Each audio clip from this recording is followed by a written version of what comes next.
Hey, welcome back to the channel, everybody. On today's video, we're going to start a Volkswagen engine on my homemade Volkswagen engine stand. But before we get started, I'd like to talk to you a little bit about how I made this stand and tell you exactly what it cost me to make. And honestly, it didn't cost me anything to make it because these are all parts that I had laying around the house. But I'll talk to you how I made it. Basically, this engine stand is an engine stand itself, like a regular V8 or 4-cylinder engine stand that you would use to rebuild a motor.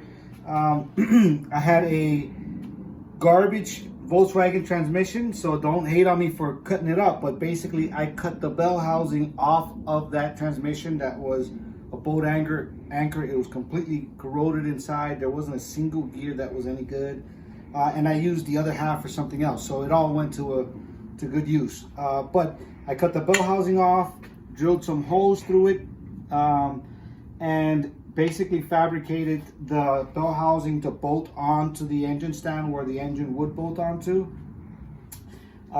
Used an automatic Volkswagen Volkswagen starter. Had some gauges laying around and a key.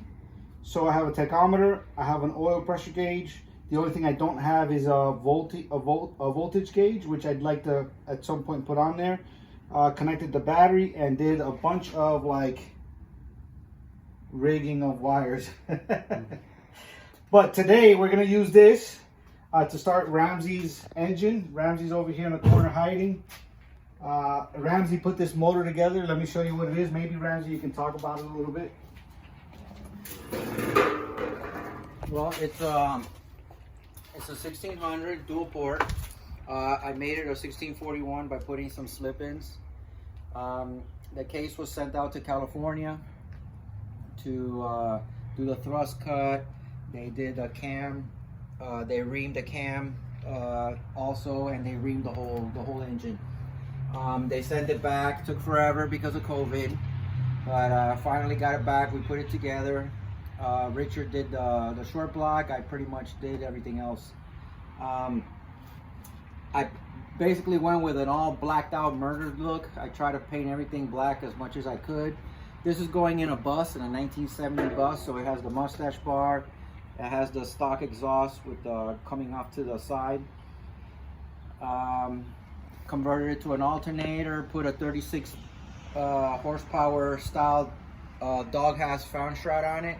So I have the cooler on the back side. It's a wider fan. You said some things in that description that I don't think everybody really understands, right? So this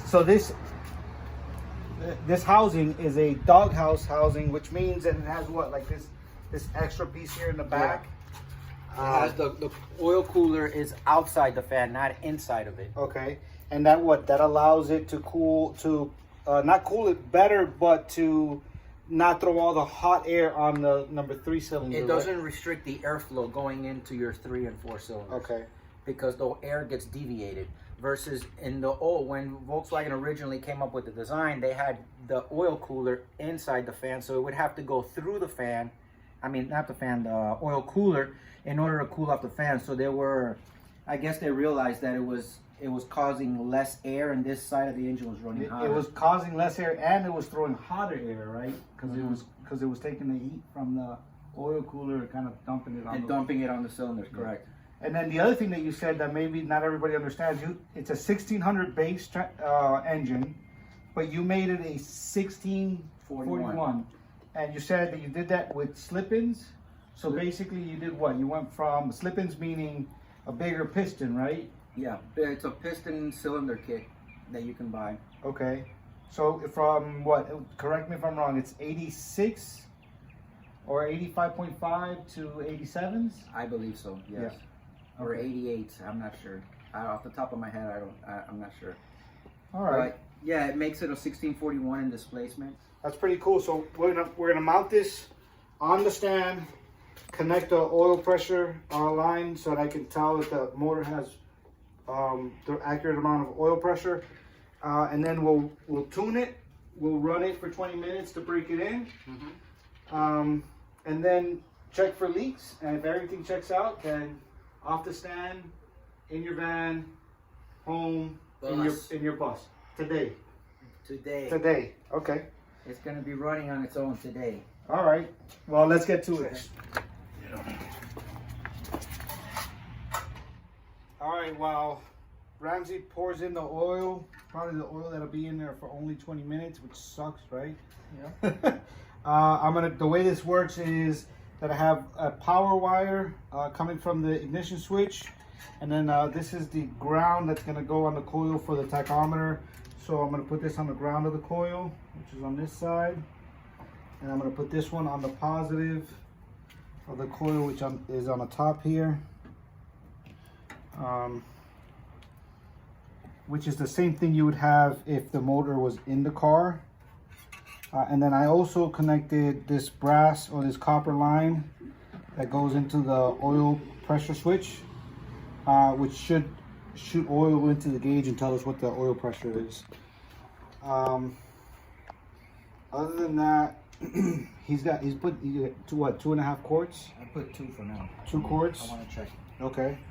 And then we'll dump this into the gas tank here.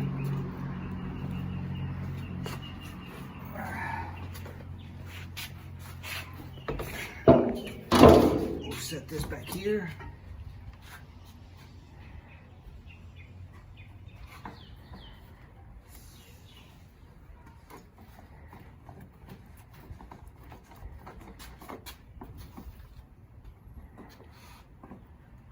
Okay. All right, so we just got to put that there so that it sucks the gas up into the fuel pump. I'm gonna prime the carburetor. I'm gonna put a little bit of fuel down the vent, the fuel bowl vent, so that way it doesn't struggle to take the fuel from the tank up. Step number 1. You ready?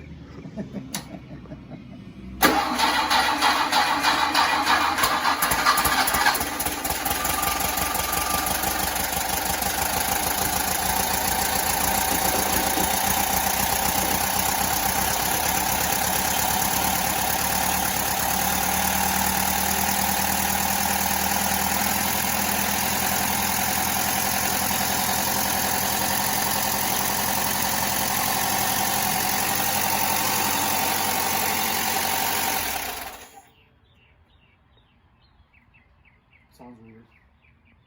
Really? Yeah, to me it sounds weird. All right, guys, so we found out, we got the motor to run, but we found out that we were 180 degrees off on the distributor. So basically what was happening was we were firing on number 4 when we were supposed to be firing on number 1. So on the Volkswagen motors, it actually has a gear drive that goes in there. And if you don't set the gear drive the right way, what ends up happening is that you're off 180 degrees. Now, for anybody that's built a Volkswagen motor, you know how difficult it is to take this drive out. I don't have the tool to take the drive out. Ramsey doesn't have the tool to take the drive out. And we tried the hack that we read on the internet about a pencil. You jam the pencil in there, you turn the motor, and you try to pull it out. And what we ended up having was 3 shitty pencils because they broke. So what we decided to do, or what I decided to do against Ramsey's wishes, is I changed on the gear. I took the pin out and I flipped the gear so that instead of having the short side of the moon on this side, I have it now on this side, which is where it's supposed to be. Now that'll put the condenser right at the front of the motor where it's supposed to be, and number 1 right here where number 1 is supposed to be, and then that should allow us to adjust the timing the way we're supposed to. And then also, because I set that wrong, Ramsey adjusted the valves incorrectly, because he was, instead of adjusting number 1, he was adjusting, he should have been adjusting number 4, and the same thing for number 3 and 2. So we're gonna have to adjust the valves as well, and I think that was the clacking noise that I picked up on when we first started the motor. So just the things that that happen to you while you're building a motor, and if we had the right tool, and maybe later on down the line we'll buy the right tool and we'll pop it out, flip it, and then flip this back over so everything's right in the world, right? Yeah. No, we definitely can do that. Yeah. So So that's where we are for right now. I'm gonna go ahead and push this back in there, lock it back in, put the cap on, and then we've got to adjust the valves, and then we'll try giving you another shot to break it in, right? Yep. All right, sounds good. At least they're consistent. It sounded great. No, I mean, it happens, right? You're building a motor from scratch. You don't always, you know, catch on every mistake that's made. But that's one simple mistake that basically we figured out right away when we heard the first backfire. We figured that the timing was off. So now we'll just go and correct, as we said, the valves, and then when we go to start this up, it'll be perfect. Okay, so we made all the adjustments. We got the distributor set right. We had the rockers adjusted, and Ramsey's gonna turn the key, and I'm gonna play with the distributor a little bit. So let's hear it run. Go.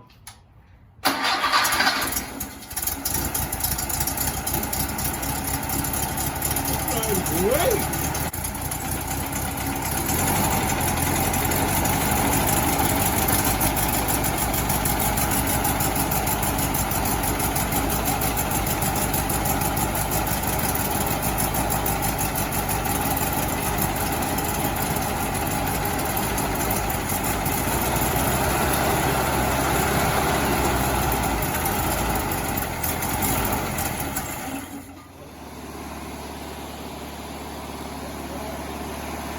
All right, Ramsey, talk to us. Where are we at right now? Well, after all the difficulties that we had yesterday, we finally got it running enough so we could bring it over here today, and then we popped it in this morning, early in the morning.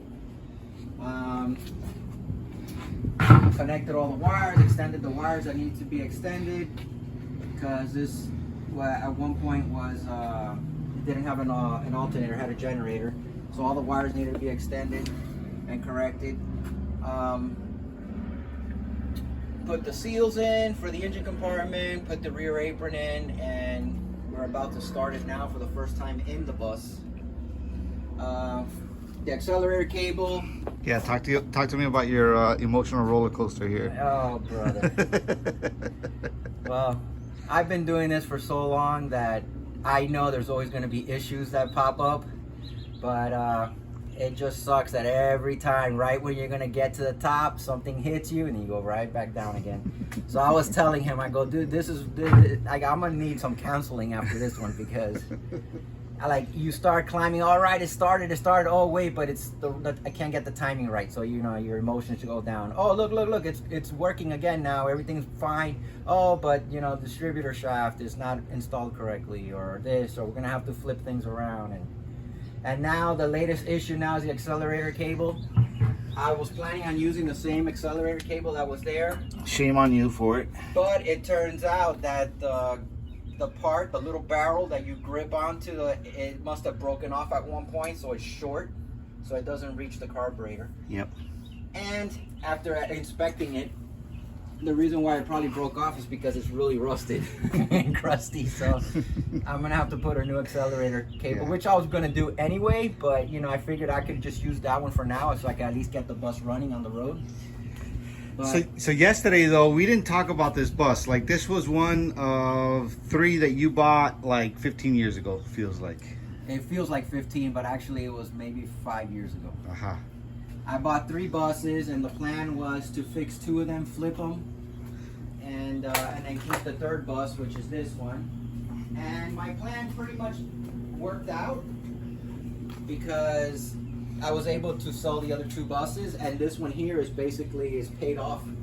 I haven't even driven it yet. It's already paid off because I used all the money that I made on the 1st and 2nd bus. So yeah, my plan did work, but it just took 3 times as long to do this process versus just starting off with 1 bus in the beginning.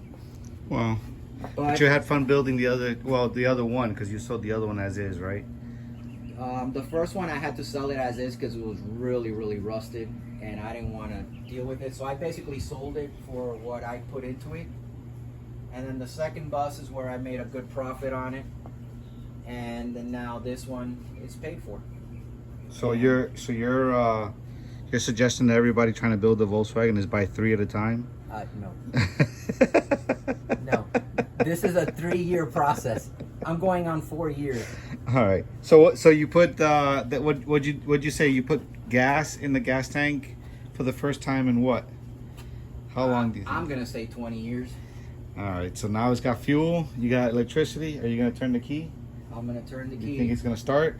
I don't know. Let's see what You want happens. me to give it some throttle since you don't have throttle up there? Yeah, because the cable's not hooked up. The accelerator cable.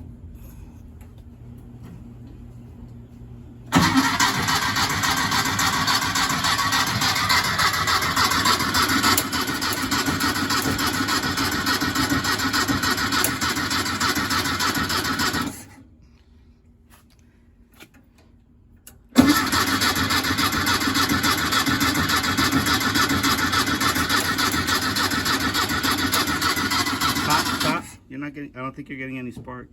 What's the matter, Ramsey? I need therapy. Emotional roller coaster. I need therapy. All right, everybody, look. So there's a difference between starting a motor on a stand and starting it on the car. And here's the issue. First and foremost, we have no clutch. Why? Because you don't ever use the clutch if you don't have a motor in a Volkswagen. But then also, we had no electricity getting to the wires that we knew needed electricity to spark the coil. And part of the reason we have nothing is because this fuse box is trash. You can see where it's broken over here, which means that it's not keeping tension between the fuses. And unfortunately, this is a 1 year only, right? Yep. So that means that we're gonna have to get uber creative with a couple of maybe 6-spot fuse boxes or fuse blocks that I have at home until he can find one. And then the clutch, we don't know what happened there.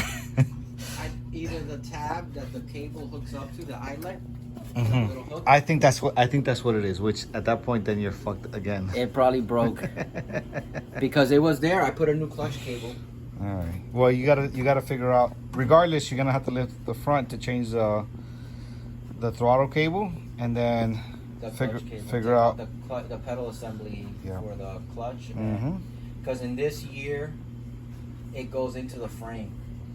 Mm-hmm. So you have to physically remove the pedal assembly for the clutch because it goes into the frame. Mm-hmm. And then for some reason the wire is inside the frame, just like on a Beetle. It runs through the tunnel.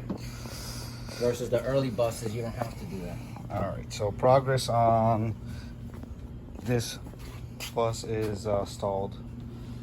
Yeah, you see, we had to take out the light. Plus, I need about an hour of therapy.